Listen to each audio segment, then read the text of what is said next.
Momo na nuisance. Ẹ pẹ̀lẹ́. Ẹ kú kó lè dà. Ẹ dẹ̀ sọ pé ẹni bá woman wá agbolẹ̀ tútù báyìí. Okay. Èmi ní kí béèrè ni o. Because torí dàbí ní pé from she will jump here, she will jump there. She has jumped back again. Momo sọ pé Dorcas ò bímọ. Wípé Dorcas ò bímọ ẹlẹ́ẹ̀kejì. Kò lóyún ẹlẹ́ẹ̀kejì. Ìyẹn ò kì í ṣe bone of contention. But máa gbé yín débẹ̀. Ṣé rí another allegation tún ti jáde. Momo tún ti mú rọ̀ mí ilẹ̀.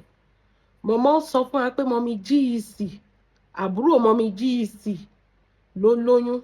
Wípé because mọ́mí GEC lọ sí UK 2 weeks kó tó di pé Dorcas bímọ. Wípé so definitely mọ́mí GEC wọ́n traffic ọmọ láti Naija lọ gbé fún Dorcas ní UK 2 weeks kó tó di pé Dorcas bímọ. Gbogbo là ń gbọ́ lórí social media, là ń gbọ́ due date Dorcas kò tiẹ̀ fi pamọ́ kó fi bò lórí social media. A ti ń gbọ́ month, tá bá ti gbọ́ date, a ṣá ń gbọ́ month. And when the family know that okay, this person will need assistance, ṣebí gbogbo wọn máa come together ni láti wá assist ẹni. Àbí? Momo sọ pé wọ́n gbọ́ ọmọ wa ni. Lórí social media, a ti rí oríṣiríṣi allegation concerning this ọmọ. Momo sọ pé nǹkan tí ò tó ẹ̀ wáyé mi, Momo ti ń da gbogbo ẹ̀rù. Ẹni àtọ̀ àlùjọ ni wọ́n gbà tó fi sínú àbúrò mọ́mí GEC tó wá bímọ, tó wá gbé ọmọ yẹn fún Dorcas. Ha! Tí Dorcas bá fẹ́ ṣe surrogacy, kò sí gbogbo UK kò lè ṣe surrogacy ńbẹ̀. She have to go to Nigeria lọ gba àtọ̀ àlùjọ. Ẹ wá sọ pé ó wá sọ fún àlùjọ pé kán múlẹ̀. So wọ́n gba àtọ̀ àlùjọ pẹ̀lú ìmùlẹ̀. Wọ́n gbé sínú ọmọ àbúrò mọ́mí GEC. Mọ́mí GEC wà tán ni ẹ wá bímọ tán. Mọ́mí GEC wá gbé ọmọ yẹn lọ UK lọ bá Dorcas. Lọ́mọ òkókó lọ gbé wọ flight lọ bá Dorcas 2 weeks kó tó di pé Dorcas bímọ. So Dorcas ò bímọ. Àbúrò mọ́mí GEC ló ní ọmọ pẹ̀lú spam àlùjọ. Ẹ jọ̀ọ́ ẹ bá mi fi ojú ṣùnùkùn wo ọmọ yẹn. Ẹ jọ̀ọ́ ṣé ọmọ yẹn jọ àlùjọ. Tẹ́ bá wo Dorcas kẹ́ wo bébí ẹ̀yìn, ẹ máa rí bó ṣe jọra. Ẹ jọ̀ọ́ ṣé ọmọ yẹn jọ àlùjọ. Tí àlùjọ sọ pé wèrè ti pọ̀, ìyẹn ò tiẹ̀ wá dùn ẹ tí gbọ́n wèrè ọ̀rọ̀. Ẹ jẹ́ àṣekọ́kọ́ ṣe kí ni? Ẹ jẹ́ àkó yẹn, ẹ jẹ́ àkó sẹ́gbẹ̀ẹ́. Lẹ́yìn ìgbà tí Momo tún sọ pé ìyẹn àsìkò yẹn sẹ́gbẹ̀ẹ́ àbí wípé Dorcas ò bímọ. Momo tún sọ pé ìgbà tí Dorcas wà Nàìjíríà, Dorcas sọ fún àwọn pé IVF lòún ṣe. Wípé àwọn wá béèrè lọ́wọ́ Dorcas pé fún mi ní kọ́ńtàtì èèyàn tó ṣe IVF lọ́dọ̀ ẹ̀, ìyẹn dókítà. Ó sọ pé wí bẹ́ẹ̀ jẹ́ bẹ́ẹ̀ ni dókítà yẹn. Wípé àwọn èèyàn máa wá sọ́dọ̀ ẹ̀ dáadáa. Momo wá sọ pé fún mi ní kọ́ńtàtì èèyàn tó ṣe IVF lọ́dọ̀ ẹ̀ o. Bíi pé ṣé Momo ní ìdí ọmọ ni àbí Momo fẹ́ lóyún. It's safe to say that Dorcas doesn't feel comfortable sharing the contact of the person, of the doctor tó ṣe IVF lọ́dọ̀ ẹ̀ pẹ̀lú Momo, given that irú èèyàn tí Momo jẹ́, torí ọmọbìnrin yẹn gan tún sọ pé mi ò múlẹ̀ because I don't want anybody kó máa wádìí mi, torí Momo is not asking of it in a good faith. Gbogbo alámọ̀ yẹn. Momo ò kì í ṣe ọmọ kékeré táwọn sọ pé Momo fẹ́ lóyún. Momo ò ní anybody tó fẹ́ lóyún. Why tó fi jẹ́ pé nísìn tí ẹni yẹn sọ fún yín wípé IVF ló ń ṣe, wí bẹ́ẹ̀ jẹ́ bẹ́ẹ̀ ni dókítà yẹn. Kí ló dé tẹ́ ẹ fi ní ìdí kọ́ńtàtì dókítà yẹn tí ò bá ń ṣe pé ẹ fẹ́ tú di ẹ̀? Kì í ṣe pé ẹ fẹ́ ní oyún, kì í ṣe pé ẹni èèyàn tó ní ìdí ọmọ. Kí ló wá dé tẹ́ fẹ́ gba kọ́ńtàtì Dorcas? Ṣebí at least ìgbà téèyàn sọ fún yín pé dókítà ló bá mi ṣe IVF ni mo ṣe. At least ó yẹ kẹ́ ṣé ẹsẹ̀kẹsẹ̀ náà lẹ ní ìdí nọ́mbà dókítà yẹn. Kì í ṣe ẹsẹ̀kẹsẹ̀ náà. Kì í ṣe pé èèyàn kan ti sọ fún yín pé òun fẹ́ bímọ. Téèyàn bá ti sọ fún yín pé òun lóyún o, òun nídìí oyún o, òun nídìí ọmọ, òun fẹ́ ṣe IVF o, ṣe bẹ́ẹ̀ tí ẹ máa sọ fún Dorcas yẹn. Momo fẹ́ gba kọ́ńtàtì yẹn kí Momo tún máa ṣe kí ni kó máa fi make owó lọ́dọ̀ àwọn ẹlòmíì. ṣó ti yé yín. Momo is not calling that in a good way. Is it that kò jẹ́ pé Momo fẹ́ wá ṣe kí ni ó fẹ́ máa fi investigate Dorcas àbí Momo fẹ́ gba contact yẹn láti ṣe kí ni láti fi make owó, láti lo contact Dorcas láti fi máa make owó. That is it.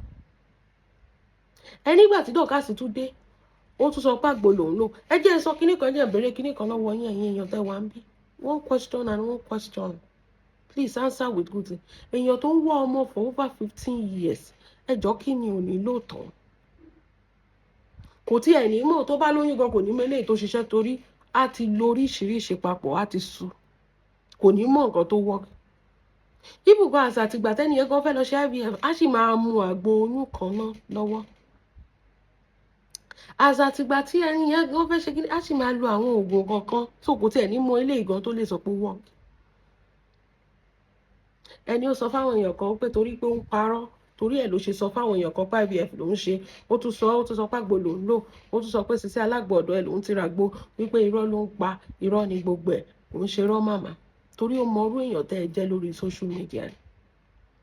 Ó mọ̀ pé abatẹni jẹ́lẹ̀ jẹ́ lórí social media. Ó mọ̀ pé máa tú di òní because tó bá yẹ pé ó ti fún yín contact ẹni yẹn lénìí ẹni yẹn ẹ̀ bá ti pé dókítà yẹn lénìí dókítà yẹn á sọ fún yín pé òun ò mọ Dorcas rè torí ibi tẹ́ ń lọ nìyẹn torí ó ti mọ̀ ni she has seen through you. Ó sọ fún yàn pé nǹkan báyìí ó dàbẹ́ ní pé táwọn Nàìjíríà bá ra brand tó bá gbé Gucci tó bá sọ pé okay tell us your outfit àbí báwo lẹ ṣe máa ń ṣe yẹn tó sọ pé what are you wearing tó sọ pé I'm wearing Prada I'm wearing Gucci tó máa sọ pé aṣọ tẹ̀ wọ́ ẹ̀bùn lẹ́sọ̀ I got it from a vendor in Nigeria. She doesn't want to reveal it she doesn't want to reveal it it's their choice. Ẹ sọ pé tó bá jẹ́ pé Dorcas ò ní skeleton ló cupboard ẹ̀ ó yẹ kó fún yín contact doctor yẹn. Why do she have to do it? Why did she have to do free advert for that doctor? Why? It's her choice.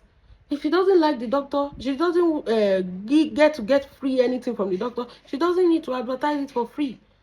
If you need the IVF, why don't you connect the person tẹ́ mọ̀ pé ó need the IVF to Dorcas tó bá jẹ́ pé kò ní nǹkan tẹ́yin gan fẹ́ jèrè ń bẹ to Dorcas pé àbúrò mi kan màá fún ẹ ní nọ́mbà ẹ̀ ó ní the IVF ṣé o lè bá mi connect ẹ̀ mọ́ doctor yẹn it will have been safer but ṣé mọ̀mọ́ fẹ́ ṣe IVF ni kí ló dé tó yẹ pé ẹsẹ̀kẹsẹ̀ tọmọ yẹn béèrè lọ́wọ́ yín pé tọmọ yẹn sọ fún yín pé IVF ló ń ṣe kí ló dé tó yẹ kó bá yín mú contact doctor.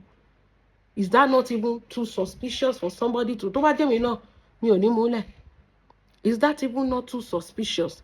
But ibi tẹ́ ti má lùjọ wọ̀ ni ò ṣe mi ò yé mi ẹ sọ pé spam àlùjọ náà gbà azao now ẹ wo ọmọ yẹn wà àlùjọ ibo náà gbàjọra wọn ẹni spam àlùjọ wọn wá sọ pé kó múlẹ̀ àbórí àlùjọ dàrú ni ibo ni wọ́n ti gba spam àlùjọ spam wo ló wà lára àlùjọ spam wo ló wà lára àlùjọ ẹ kó lọ claim ọmọ náà àbí pé Dorcas lọ sí court náà lọ claim ọmọ náà mọ́mọ́ ẹ tún ti ń yírọ̀ mí ìmọ́lẹ̀ ṣé mo pẹ́ ti kúrò lórí Rónkẹ́ ẹ tún ti yí padà sọ́dọ̀ Dorcas kí ló dé yọ pé oyún olóyún ọmọ ọlọ́mọ ìyẹn ló máa ń ṣe yín ná ibi tí ọ̀rọ̀ ayé yín ò ti yé mi nìyẹn oyún olóyún ọmọ ọlọ́mọ ìyẹn ló máa ń bà yín lẹ́rù ìyẹn ló máa ń fún yín ní joy kẹ́ máa túdì onídìkiri ọmọ tí ò fún yín information torí ó ti mọ̀ pé irú ọjọ́ ìní náà máa ṣẹlẹ̀ náà tí ò fún yín contact doctor torí ẹ máa pe doctor yẹn ẹ máa sọ pé kó máa deny ẹ máa ṣe oríṣiríṣi nǹkan ni ẹ máa túdì ọmọ ọlọ́mọ nǹkan tó sọ nìyẹn ó lóun fẹ́ anybody túdì o if you want to do IVF